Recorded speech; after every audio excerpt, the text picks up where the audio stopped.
अस्सलामुअलैकुम।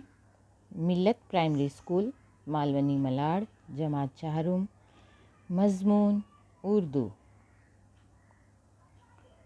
बच्चों, आज हम परिंदों की दुनिया इस सबक का मुताला करेंगे। बच्चों, परिंदों की दुनिया बहुत ही खूबसूरत होती है।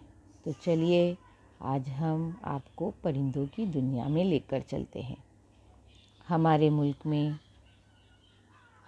का नाम हिंदुस्तान है और हमारे हिंदुस्तान में छोटे बड़े रंग बिरंगे, देख रहे हैं ना आप इस तस्वीर में, बेशुमार परिंदे पाए जाते हैं। बच्चों, किसी की आवाज़ सुरीली है, किसी की भोंडी। अब भोंडी का मतलब क्या हुआ? भद्दी, मोटी सी आवाज़ होती है। कुछ परिंदे आसमान में बहुत ऊंचाई तक उड़ सकते हैं, तो जैसे चील, कबूतर, उकाब।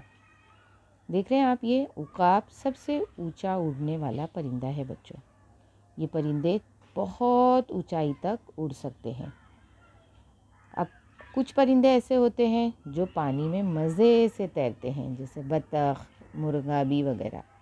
आओ अब हम तुम्हें भारत के ख़ास परिंदों के बारे में बताते हैं। तो सबसे पहले इस तस्वीर में आपको कौन नज़र आ रहे हैं? ये है मोर। मोर हमारा कौमी परिंदा है। बच्चों, ये आमतौर पर 4 फीट लंबा होता है। देख रहे हैं आप इसकी लंबाई। इसकी गर्दन लंबी और रंग गहरा सब्ज और चमकदार नीला होता है। बरसात में जब बादल घिर आते हैं तो मोर अपनी लंबी दुम को पंखे की तरह फैलाकर खुशी से नाचता है। मोर के नाच का ये मंज़र बड़ा ही दिलकश होता है। बच्चों, बहुत खूबसूरत लगता है। आप अगर रानी बाग वगैरह गए होंगे तो यहाँ पर आपने मोर देखा होगा। ज़्यादातर मोर हमारे भारत में कहाँ नज़र आते हैं? तो श्रीलंका और अफ्रीका में पाया जाता है। और भारत के अलावा ये और कहाँ पाए जाते हैं? तो श्रीलंका और अफ्रीका में भी पाए जाते हैं। ये सफ़ेद रंग का भी होता है। तोता, मैना को लोग शौक़ से पालते हैं। बच्चों, है ना, हमारे घरों में भी या हमारे पड़ोसी के घर में ज़रूर पाले जाते हैं। ये दोनों बोलना भी सीख लेते हैं। आपने कभी देखा होगा कि अगर हम तोते को कुछ भी चीज़ बोलेंगे तो वो दोहराने की कोशिश करते हैं, यानी रटे हुए जुमले इतनी सफाई से बोलते हैं कि हैरत होती है। तोता ज़्यादातर हरे रंग का होता है और अभी तो बहुत सारे रंग बिरंगे तोते भी हमें, अगर हम रानी बाग ज़ू वगैरह में जाते हैं तो वहाँ पर नज़र आते हैं। इसकी चोंच देखिए बच्चों, कैसी मुड़ी हुई होती है और लाल रंग की होती है। और इसके बाद इसके एक तरफ कौन बैठी हुई है? वो है मैना। मैना का रंग गहरा कत्थई, डार्क ब्राउन कलर का होता है। और आप इस तस्वीर में देख रहे हैं कि इसकी चोंच पीली भी होती है। किसी किसी इलाके में काले रंग की मैना भी पाई जाती है, यानी मैना काले रंग की भी होती है। तोते के बारे में आपको बताऊं क्या मशहूर है कि इसे चाहे कितनी ही मोहब्बत से रखो, एक बार वो पिंजरे से निकल जाए तो वापस नहीं आता। इसीलिए बेमुरवत शख्स को तोता चश्म भी कहते हैं। ये उर्दू ज़बान में मुहावरा है। बच्चों, जो मुहावरा बात को खूबसूरत बनाने के लिए या उसमें मिसालों के ज़रिए समझाने के लिए अल्फाज, ऐसे छोटे छोटे जुमले बोले जाते हैं जिसे मुहावरा कहते हैं। तो तोते की तरह आँख फेर लेना भी इसी से बना है। मतलब बेमुरवत होते हैं ना, जो बेमुरवती करते हैं। और हमसे अगर हमारे कोई दोस्त है और वो हमसे बात नहीं करते हैं तो हम बोलते हैं ना, बड़ा बेमुरवत है। तो ये मुहावरा कहाँ से आया है? तोते को देखकर उस पर बना है। अब यहाँ पर देखेंगे आप कबूतर। ये तो सबको प्यारी लगती है। कबूतर को अमन की निशानी भी समझा जाता है। अमन, शांति, है ना। क्यों? क्योंकि आपको मालूम है कि कबूतर कई रंग और नस्ल के होते हैं। ये इन परिंदों में से है जो झुंड बनाकर रहते हैं। ये कभी आसमान में भी आप उड़ते हुए देखे होंगे, या एक जगह जब हम कभी दाना भी डालते हैं तो आपने देखा होगा कि एक साथ सारे कबूतर आकर जमा हो जाते हैं। और इसकी आवाज़ कैसी होती है? गुटुर गूं जैसी आवाज़ सुनाई देती है। पुराने ज़माने में आपको मालूम है, जब डाक और ईमेल, मेल वगैरह का कोई ज़माना नहीं था, टेलीफोन भी नहीं था। तो उस ज़माने में कबूतर के ज़रिए एक जगह से दूसरी जगह पैगाम भेजने का काम भी लिया जाता था। राजा महाराजा कबूतर पालते थे, उनके पालतू कबूतर हुआ करते थे, उनके पैरों पर पैगामात बांध कर वो उड़ा दिया करते थे और वो कबूतर उस मकाम पर पहुंच जाते थे जहां उन्हें पैगाम पहुंचाना होता था। अब इनको तो आप जानते ही हैं, ये हैं हमारे मुर्गे और मुर्गियाँ। ये पालतू परिंदे हैं। मुर्गा सुबह सवेरे बांग देकर हमें जगाता है, हाँ, और मुर्गियों से हमें अंडे भी मिलते हैं, गोश्त भी हम इनका मज़े से खाते हैं।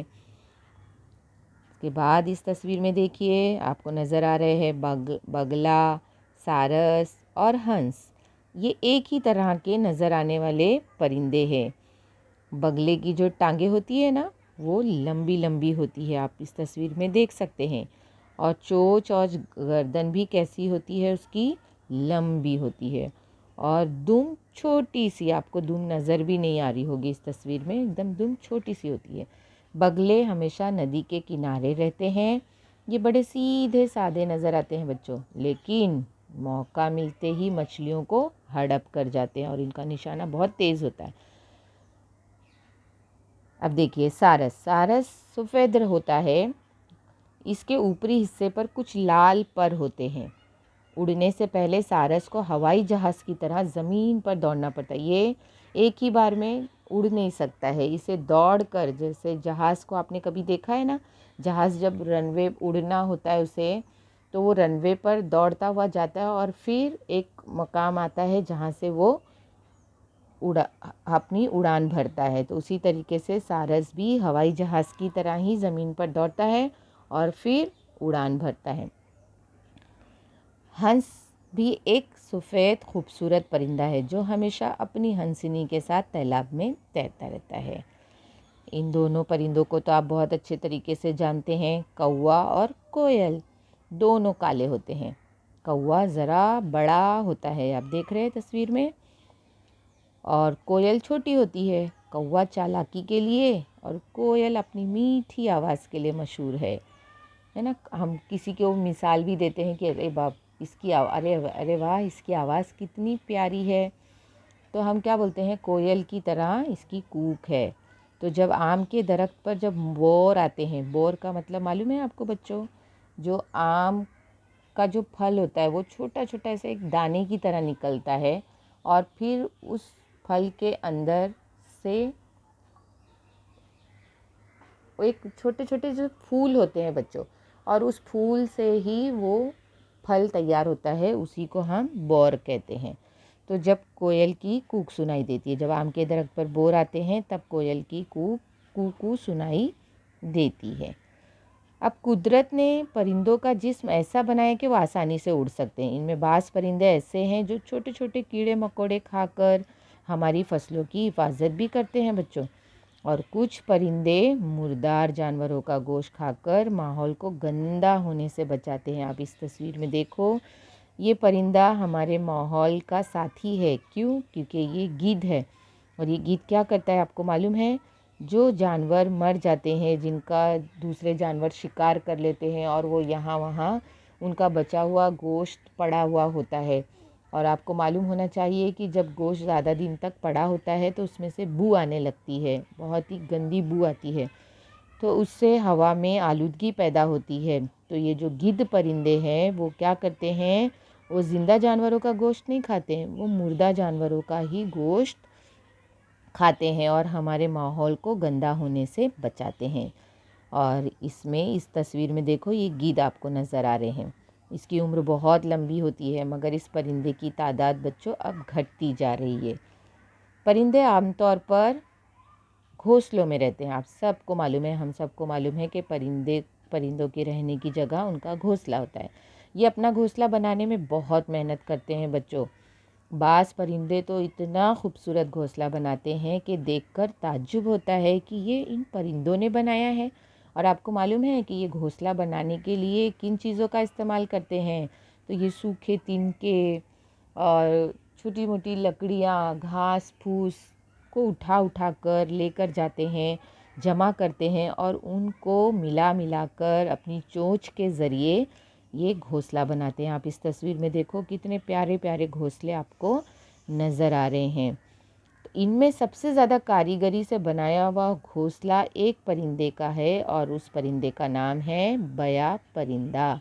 बया एक छोटा सा परिंदा, आप देख रहे तस्वीर में कितना छोटा सा है, लेकिन एक दरख्त पर, और ये इतनी खूबसूरती के साथ अपना घोंसला बनाए हुए, देखो सूखी सूखी तिनकों के ज़रिए इसने इतना खूबसूरत घोंसला बनाया है। एक दरख्त पर तरह तरह के परिंदे रहते हैं। अभी आपको मालूम होना चाहिए कि एक दरख्त पर एक ही परिंदा नहीं रहता है, बल्कि मुख्तलिफ़ तरीके के परिंदे रहते हैं और उन तमाम के परिंदों के जो घोंसले होते हैं सबकी बनावट अलग अलग होती है बच्चों। किसी का घोंसला टोकरी की तरह होता है, देख रहे हो आप ऊपर की तस्वीरों में नज़र आ रहा है, टोकरी की तरह घोंसले होते हैं, और किसी की बोतल की तरह लंबा होता है। ऐसे परिंदे भी हैं जो अपनी लंबी चोंच से दरख्त के तने में सुराख करके अपना घर भी बना लेते हैं। बच्चों ज़रा सोचो कि इन खूबसूरत परिंदों के बगैर दुनिया कैसी लगती, है ना। हमारा नाचता हुआ मोर, कूकती कोयल, बोलते तोता मैना, पानी में तैरती बत्तखें, है ना, हवा में उड़ते कबूतर और चहकती चिड़िया देखकर कितना मज़ा आता है, हमारा दिल खुश हो जाता है, हम उनको देखकर सुकून महसूस करते हैं। तो बच्चों अब हमारे लिए भी तो हमारा एक इन सब के लिए एक फ़र्ज़ है, तो वो फ़र्ज़ क्या है? ये परिंदे हमारे माहौल को खुशगवार बनाते हैं, तो हमारा फ़र्ज़ है कि हम इनकी हिफाजत करें बच्चों। तो आपको इस सबक में परिंदों की, उनकी खुसूसियत, उनकी खूबियाँ अच्छी तरीके से समझ में आ गई होंगी, और हमारा फ़र्ज़ भी उनके तय क्या है कि उनकी हम हिफाजत करें। शुक्रिया बच्चों।